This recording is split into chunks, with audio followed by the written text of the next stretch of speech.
राधे राधे दोस्तों, स्वागत है आप सभी का राधा रानी के छोटे से यूट्यूब चैनल पर। उम्मीद है आप सभी बहुत अच्छे होंगे। मैं भी बिल्कुल अच्छी हूँ। आप सभी को पता है कि मैं आपके लिए आने वाले 30 त्योहार, पूजा पाठ, विधि सामग्री और व्रत की कथाएं शेयर करती रहती हूँ।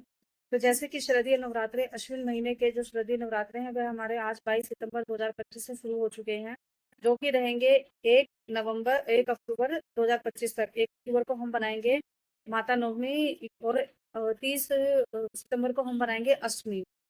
तो 2 अक्टूबर को हम मनाएंगे दशहरा विजयदशमी। तो जैसे कि आज नवरात्र का पहला दिन है और आप सभी को पता है नवरात्र के पहले दिन माता शैलपुत्री की पूजा की जाती है। तो माता शैलपुत्री कौन थी, उनकी पूजा क्यों की जाती है और उनकी पूजा विधि क्या होती है, यही सभी जानकारी मैं आज आपको दूंगी। तो वीडियो ज्यादा लंबी ना करते हुए सीधा चलते हैं अपनी वीडियो की तरफ। अगर आप मेरे चैनल पर पहली बार आए हैं तो मेरे चैनल को सब्सक्राइब कीजिए, वीडियो को लाइक कीजिए, शेयर कीजिए, कमेंट कीजिए। एक बार दक्ष प्रजापति ने अपने यहाँ यज्ञ करवाया और यज्ञ के दौरान उसने सभी देवी देवता, सभी गण, सभी राजा महाराजाओं सबको बुलाया।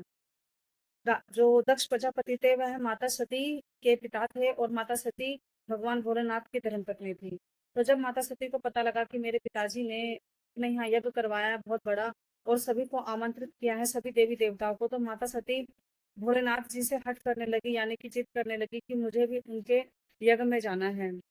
तो भोलेनाथ ने बोला कि सती, उन्होंने सभी को बुलाया है, सभी देवी देवताओं को, सभी गणों को बुलाया, परंतु हमें उन्हें नहीं बुलाया क्योंकि हमें वह जानकर बुलाना नहीं चाहते थे। और बिन बुलाए किसी भी जगह पर जाना ना सिर्फ इंसान बल्कि जानवर की भी कोई इज्जत नहीं होती है।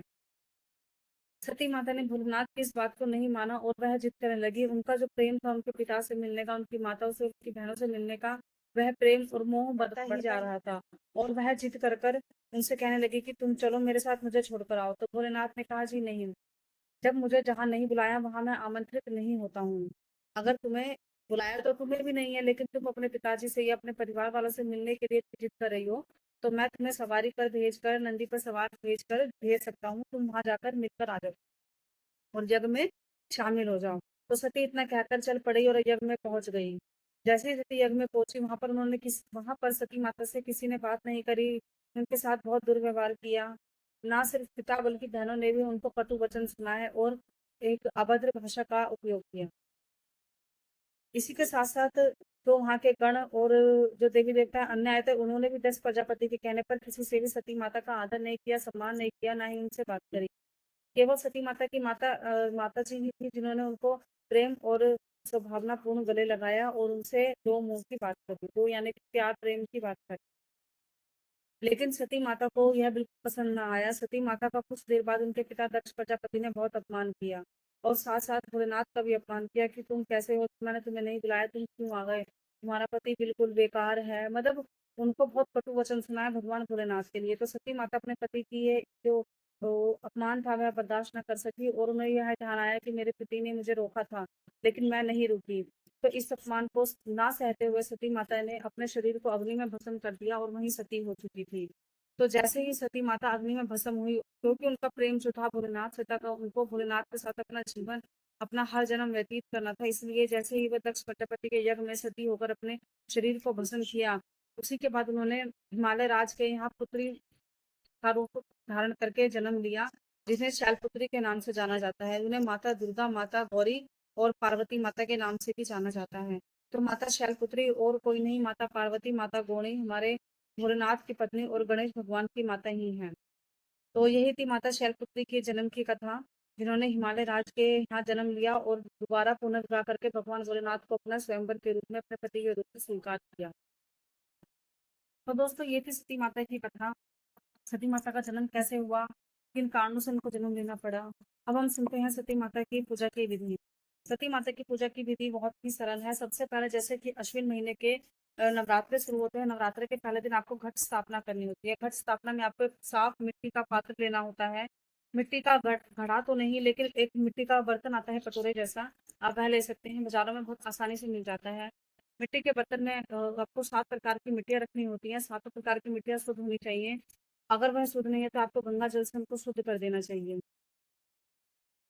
घट स्थापना की विधि में मैंने आपको बताया, मिट्टी के पात्र में 7 प्रकार की मिट्टी और उसे गंगा जल से शुद्ध करना है। उसके बाद आपको पीतल का और तांबे का एक कलश लेना है। कलश के ऊपर कलावा और फूल बांधकर उसके अंदर साफ शुद्ध गंगा जल भरना होता है। उसके अंदर आपको 7 प्रकार की जो 7 प्रकार के, जैसे कि गंगा जल हो गया, सुपारी हो गई, लौंग, इलायची, एक सिक्का, पीली हल्दी की गांठ, कमल गट्टे, ये सब डालने होते हैं, जिससे कि हम उस कलश के अंदर सभी देवी देवता, सभी गणों को माता की पूजा में आमंत्रित कर रहे होते हैं। और उसके बाद आपको एक पानी वाला नारियल चुन्नी लगाकर उसके ऊपर 1, 2, 10, 15, 50, 100 जैसे आपके पास दक्षिणा बने हो, आपको लगाकर माता का घट स्थापना करनी होती है। घट स्थापना के बाद आपको माता की एक चौकी बिछानी होती है। चौकी के ऊपर लाल या पीला कपड़े का आप इस्तेमाल कर सकते हैं। माता की प्रतिमा, मूर्ति जो भी आपके पास हो आप वो रखिए। माता को सबसे पहले गंगा जल से शुद्ध कीजिए। उसके बाद माता को जो है वस्त्र अर्पण कीजिए। फूल, फल, प्रसाद इत्यादि आप उनको चढ़ाकर माता की जो पूजा है वह शुरू कीजिए। मिट्टी के पात्र में जो आपने 7 प्रकार के अनाज बोए हैं, वह आप अनाज 10वें दिन, यानी कि जिस दिन विजय दशहरा दशमी रहेगी, उस दिन आप उसे काट कर माता की जो पूजा है, माता को विदाई करते हैं। काटने के बाद जैसे माता की विदाई में आपको उस समय माता शैलपुत्री के साथ, माता गौरी भवानी के साथ आपको महालक्ष्मी और गणेश भगवान की पूजा करनी होती है। साथ ही साथ भगवान भोलेनाथ शिव परिवार की पूजा करनी होती है, क्योंकि माता शैलपुत्री जो है, माता गौरी जो है, भगवान गौरी ही है, उनका ही एक रूप है। तो दोस्तों यही छोटी सी विधि थी। बाकी जो पूजा आप अपने घर में जैसे करते हो वैसे कीजिए। भगवान को फूल, फल, प्रसाद, मिठाई, भोग इत्यादि आप चढ़ाइए। जो पूजा, जो मंत्र जाप, जैसी आरती आप करते हो वैसे ही करते रहिए। यही थी माता शैलपुत्री की पूजा की विधि और पूजा की कथा। 9 दिन के ये नवरात्रे हैं दोस्तों, आप सभी को पता है इस तरीके का कंटेंट मैं आपके लिए लेकर आती रहती हूँ। तो आज जैसे कि पहला नवरात्रा था और पहले नवरात्रे में माता शैलपुत्री जी की पूजा की जाती है, तो आज हमने सुनी है माता शैलपुत्री जी की पूजा। कल दूसरे नवरात्रे पे हम सुनेंगे माता की दूसरे व्रत की कथा और माता के दूसरे जन्म की कथा। जो विधि मैंने आपको बताई है आप उसी विधि से कर सकते हैं।